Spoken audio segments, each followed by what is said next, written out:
Ilang miyembro ng hukbong ng pagbabago na binuo ni Vice President Sara Duterte ang nanumpa sa Lakas CMD. Saksi si Ian Cruz.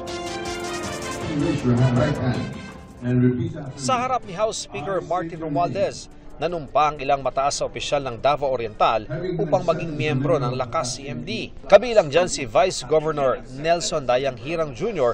at 5 provincial board members ng kanilang probinsya. Si Dayang Hirang ay isang kilalang kaalyado ng mga Duterte at dating miyembro ng Nationalista Party. Ilan naman sa board member ay mga miyembro ng hugpong ng pagbabago, ang partidong binuo ni Vice President Sara Duterte. Kanina, sa okasyon ng National Children's Month sa Manila Hotel, tinanong namin ang Vice Presidente ukol dito.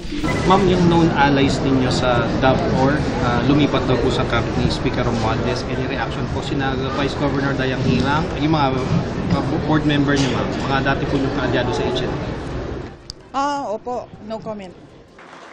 Nitong mga nakalipas na linggo, may mga nauna na ring lumipat bakod na mga miyembro ng PDP laban ni dating Pangulong Duterte papunta sa Lakas CMD ni Romualdez. Sa gitna ito ng mga patutsada ni dating Pangulong Duterte sa Kamara na tinawag niyang pinakabulok na institusyon.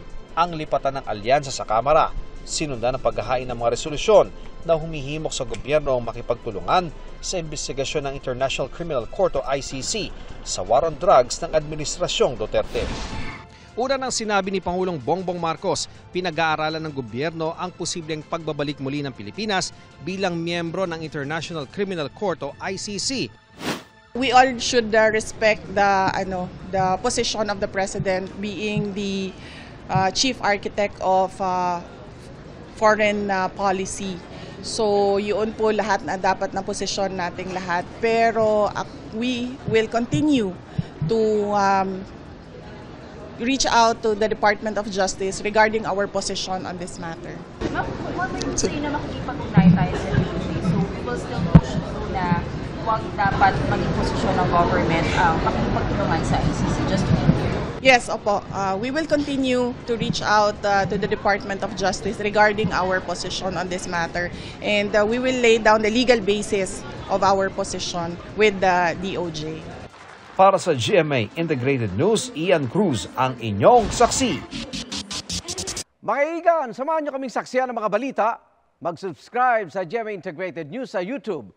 Para sa mga kapuso abroad, samahan niyo kami sa GMA Pinoy TV at sa www.gmanews.tv.